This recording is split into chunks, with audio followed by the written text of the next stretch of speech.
지난해 사고와 질병으로 인한 산업재해 사망자의 65.3%가 50인 미만 소규모 사업장에서 발생한 것으로 나타났습니다. 네, 노동자의 건강권은 누구에게나 보장돼야 하지만 안타깝게도 어떤 일터에서 일하느냐에 따라서 이 노동자의 건강에도 차이가 발생하고 있는데요. 특히 그중에서도 소규모 사업장에서 일하는 노동자들의 건강권을 위해서 어떤 노력이 필요한지 전세영 캐스터, 광주 근로자 건강센터의 김수현 센터장과 함께 자세한 얘기 나눠보겠습니다. 안녕하십니까? 네, 오늘 소규모 사업장 근로자들의 건강권에 대해서 이야기를 좀 나눠볼 텐데요. 일단 소규모 사업장이라고 할 수 있는 50인 미만 사업장의 산업재해 사망자 수가 계속해서 늘고 있다고 하는데요. 실제 수치로는 어떻게 나타났습니까? 네, 먼저 전국의 50인 미만 사업장에서 일하는 근로자의 비중은 전체의 59.8%인데요. 지난해까지 최근 3년 동안 50인 미만 사업장에서 발생한 산업재해 사망자 수는 2019년에는 1,245명으로 61.6%였고 2020년에는 1,303명으로 63.2%로 증가했습니다. 지난해에도 1,359명, 65.3%로 50인 미만 사업장에서 발생하는 산업재해 사망자 수가 꾸준히 증가하고 있는 걸 알 수 있습니다. 네, 그렇군요. 그럼 광주와 전남의 지역의 상황은 어떤가요? 네, 광주와 전남 지역은 50인 미만 사업장에서 일하는 근로자의 비중이 무려 64.7%에 달하는데요. 50인 미만 사업장에서 발생한 산업재해 사망자가 전체에서 차지하는 비중도 매년 늘고 있습니다. 지난 2019년에는 65.6%, 또 2020년에는 69.6%로 증가했고요. 지난해에는 70.3%까지 증가한 것으로 나타났습니다. 네, 50인 미만 사업장에서 산업재해 사망자가 전체 산업재해 사망자의 절반 이상을 차지하고 있고요. 또 해마다 늘고 있는데요. 왜 좀 그렇게 늘고 있다고 보시나요? 네, 안타깝게도 50인 미만의 소규모 사업장은 이제 보건관리나 안전관리가 미흡한 것이 현실입니다. 네. 네, 대표적으로 이제 50인 이상 사업장에서는 산업안전보건법에 따라서 이제 안전보건관리자를 의무적으로 채용하도록 했는데요. 네. 아직 50인 미만 사업장은 이것이 해당이 되지 않습니다. 그리고 산업안전보건법의 시행령 개정으로 지난 8월부터 모든 사업장에 휴게시설의 설치를 의무화했습니다. 하지만 50인 미만 사업장에 대해서는 준비 기간을 고려해서 내년 8월 18일부터 적용하기로 유예를 한 상태입니다. 이것만 봐도 이제 50인 미만의 소규모 사업장이 이제 안전보건 관리가 힘든 현실을 알 수 있겠습니다. 네, 그래도 50인 미만의 사업장에서 일하는 근로자의 건강 관리를 위해서 이 근로자 건강센터가 운영되고 있는 걸로 알고 있는데요. 이곳이 어떤 곳인지부터 좀 자세히 소개를 해주실까요? 네, 이제 앞서 말씀드린 것처럼 50인 미만의 소규모 사업장에서는 이제 여러 가지 이유로 노동자의 건강 관리가 취약한 경우가 많습니다. 네. 이러한 문제를 해결하기 위해서 이제 안전보건공단에서 수행하는 사업 중 하나가 이제 이 근로자 건강센터 사업입니다. 광주 근로자 건강센터와 광산 분소에서는 직종별 유해 요인 파악을 통해서 이제 전문 건강 상담 등 다양한 건강 서비스를 제공을 하고 있습니다. 네. 특히 뇌심혈관 질환과 근골격계 질환에 대한 예방 관리도 지원하고 있습니다. 예, 사실 뭐 모든 직종이 다 힘들겠지만 특히나 택배 종사자가 과로사로 사망했다는 안타까운 뉴스를 종종 접하게 되는데요. 실제로 이 교대 근무나 장시간 노동을 하는 근로자한테 뇌심혈관 질환이 발생할 가능성이 좀 높게 나타나는 게 맞는 건가요? 네, 예, 그렇습니다. 통계적으로 교대 근무자나 장시간 노동을 할 때 뇌심혈관 질환의 발생이 증가한다는 것은 사실입니다. 네.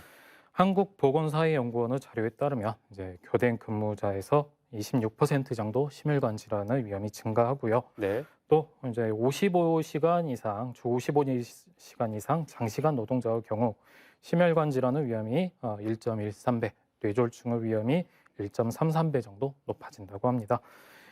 이러한 통계적 사실은 이제 법적으로도 인정이 되고 있어서요. 뇌심혈관 질환의 발생에 있어서 과로나 교대 근무가 상당한 영향을 미쳤다고 판단이 되는 경우 산업재해로 인정이 되고 있습니다. 네, 그렇군요. 때문에 근로자 건강센터의 역할이 더욱 중요할 것 같은데요. 전세영 캐스터가 광주 근로자 건강센터를 직접 다녀왔다고요?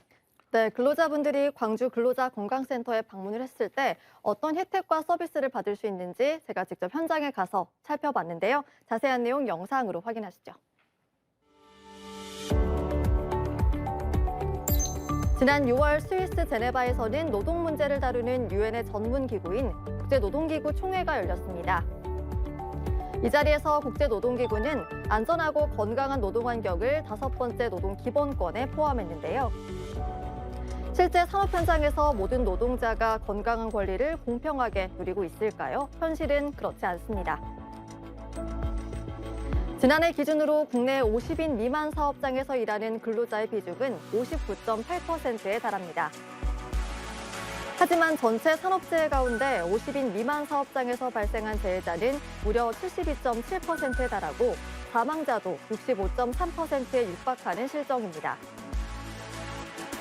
50인 미만의 작고 어려운 사업장일수록 근로자들은 일터 안전 사각지대에서 건강을 위협받기 쉬운데요. 소규모 사업장에서 일하는 근로자들의 건강 관리를 위해서 다양한 직업 건강 서비스를 제공하는 곳이 바로 이곳 근로자 건강센터입니다.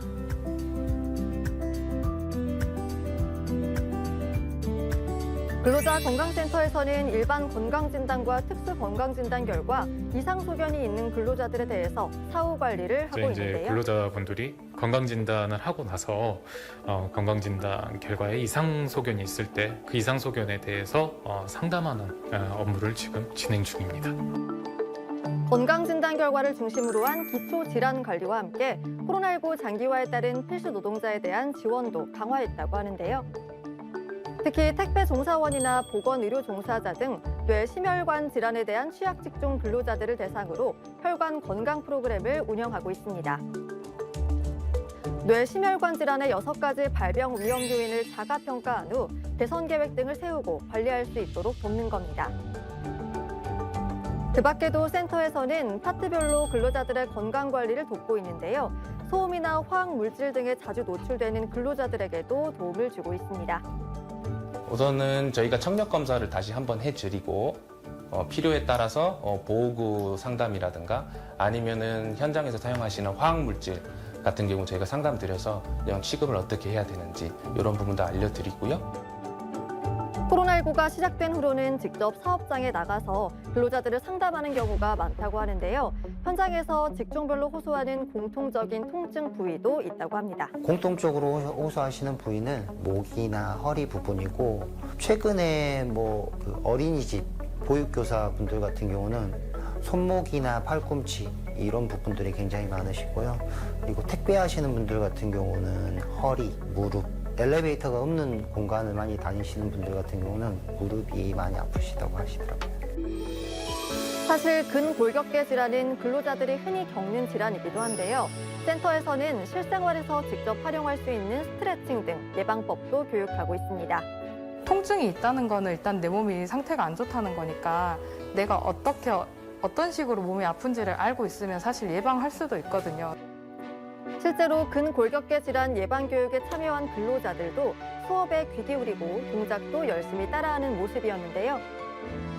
일단은 저희가 인터넷이나 영상으로 대부분 보고 그거를 따라하게 되고 스트레칭을 하게 되는데 전문가한테 직접 배울 수 있는 올바른 자세를 배울 수 있는 기회가 되는 것 같으니까 신청하시고 문의하셔가지고 꼭 해보셨으면 좋겠습니다.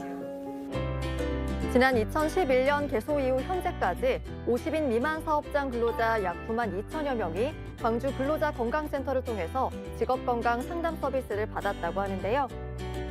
현장에서 많은 근로자들의 건강관리를 돕는 입장에서 꼭 전하고 싶은 이야기가 있다고 합니다. 저희 몸 상태가 신호등하고 똑같아요. 그래서 노란불일 때는 초록불로 다시 안전한 불로 돌아갈 수 있지만 빨간불일 때는 절대 다시 노란불로 돌아올 수가 없거든요. 그만큼 건강은 미리 점검하고 관리해서 질병을 예방하는 것이 중요하다는 뜻일 텐데요. 사업장의 규모와는 상관없이 모든 일터의 근로자가 건강한 권리를 누릴 수 있도록 건강 격차를 줄여나가는 데 정부와 기업이 함께 노력할 때입니다. 네, 그냥 단순히 건강을 확인하는 것이 아니라 근무하면서 발생할 수 있는 질병들을 위주로 운영이 되고 있네요. 그럼 뇌심혈관 질환이나 근골격계 질환을 예방하기 위해서는 어떤 노력들이 좀 필요할까요? 네, 이제 먼저 뇌심혈관 질환부터 말씀을 드리면 뇌심혈관 질환의 원인은 이제 복합적입니다. 앞서 말씀드린 과로도 이제 원인이긴 하지만은 이제 과로만으로는 발생하지 않습니다. 연령이나 가족력 등 이제 발생에 있어서 큰 원인을 차지하는 것 중에 이렇게 교정이 불가능한 것들도 있지만 네. 생활 습관의 변화나 치료를 통해서 교정을 할 수 있는 원인들도 있습니다. 이 중 가장 큰 비중을 차지하는 것 4가지가 생활 습관 중에 흡연, 그리고 원인 질환 중에 고혈압이나 당뇨, 이상지질혈증이 되겠습니다. 그래서 이제 생활 습관의 개선은 이제 금연이 가장 중요하겠고요. 그리고 이제 고혈압이나 당뇨, 이상지질혈증의 예방을 위해서 규칙적으로 운동을 하신다든지, 그리고 비만이 또 이 질환들을 하고 이제 또 직접적으로 관련이 있기 때문에 만약에 비만이신 분들이라면 여기서 이제 벗어나기 위해서 적극적으로 체중 감량을 하시는 것이 있겠습니다. 네. 그리고 만약에 이 원인 질환이 이미 발생을 하신 경우라면은 혈압이나 혈당 지질 수치를 적절하게 조절하기 위해서 반드시 치료를 받으셔야겠습니다. 그런가 하면은 이제 근골격계 질환의 경우에는 이제 우리가 일하면서 이제 부적절한 자세를 유지를 하거나 이제 중량물을 취급하는 것, 부적절하게 이제 무거운 중량물을 취급하는 것, 이것이 이제 주된 원인이 되겠는데, 네. 사실 이런 부분은 일하시면서 불가피한 부분이 되겠습니다. 그렇기 때문에 예방에 있어서는 사실 이제 개인적인 차원에서 노력보다는 사업장에서 이제 이 근골격계 질환의 원인이 될 만한 작업 자세나 중량물 취급을 개선하는 노력이 더 중요하겠습니다. 네, 사실 뭐 근로자들의 건강을 좀 챙기기 쉽지 않은 소규모 사업장에서는 아까 영상에서 봤던 광주 근로자 건강센터를 좀 적극 활용하면 좋을 것 같은데요. 어떻게 이용할 수 있는지 좀 자세히 소개해 주실까요? 네, 상담의 대상에는 별다른 제한이 없지만 사업의 취지상 50인 미만의 소규모 사업장 근로자가 우선 대상이 됩니다. 개인적으로 센터에 방문하시는 것도 가능하고요. 사업장 차원에서 연락하신 다음에 상담이나 다른 프로그램 진행도 가능합니다. 또 찾아가는 서비스를 신청하시면 센터에서 직접 사업장으로 찾아가서 상담 등을 진행한다고 하는데요. 자세한 내용은 광주 근로자 건강센터 대표 번호로 문의하시면 되겠습니다. 무엇보다 모든 상담과 프로그램은 무료라고 하니까요. 편하게 방문하셔서 상담 받아보셔도 좋겠습니다. 네. 그럼 특히 센터장님은 현장에서 많은 근로자들을 직접 만나서 상담을 하고 계시잖아요. 그만큼 느끼는 바가 있으실 것 같은데요. 이 소규모 사업장 근로자의 건강을 지키기 위해서 어떤 변화가 좀 필요하다고 생각을 하시나요? 네, 이제 일을 하는 것이 이제 직접적으로 또 간접적으로 건강에 영향을 미치게 됩니다. 이제 일하면서 노출이 되는 이제 근골격계 유해인자, 이제 그리고 이제 다른 또 뭐 물리, 화학적 유해인자들은 직접 이제 건강을 해치기도 하지만요. 이제 일을 하시느라 이제 시간적 여유가 없어서 우리 건강 증진을 위한 활동을 할 시간이 없으셔가지고 건강이 악화되시기도 합니다. 그래서 이제 근로자 건강을 해칠 수 있는 유해 요인들을 점검하고 이것을 이제 보완하고 나아가서 이제 건강을 증진하도록 하는 것이 산업안전보건법에 따른 사업주 의무입니다. 네. 그러나 이제 현실적으로 이제 소규모 사업장이 여기에 투자할 자원 자체가 많지 않기 때문에 소홀해질 수밖에 없는 건 역시 현실입니다. 그렇기 때문에 이제 이 틈을 메워주는 것이 정부 역할이라고 생각을 하고요. 근로자 건강센터 역시 이제 그러한 것 중 하나라고 생각합니다. 그래서 이제 정부에서는 이제 소규모 사업장 근로자가 이제 건강 증진이나 예방 활동을 할 수 있는 여러 이제 지원 사업을 운영을 해주고 이제 이를 통해서 이제 근로자 건강 증진을 도모하는 소규모 사업장에 혜택을 주고 혹시 이제 이런 부분에서 소홀한 사업장에 대해서는 이제 불이익을 주는 형태로 해서 적극적으로 참여할 수 있는 여건을 조성해 주셨으면 좋겠습니다. 네. 모두가 함께 근로자들의 건강권이 보장되는 일터를 만들어 가야겠습니다. 오늘 함께 해주신 두 분 고맙습니다.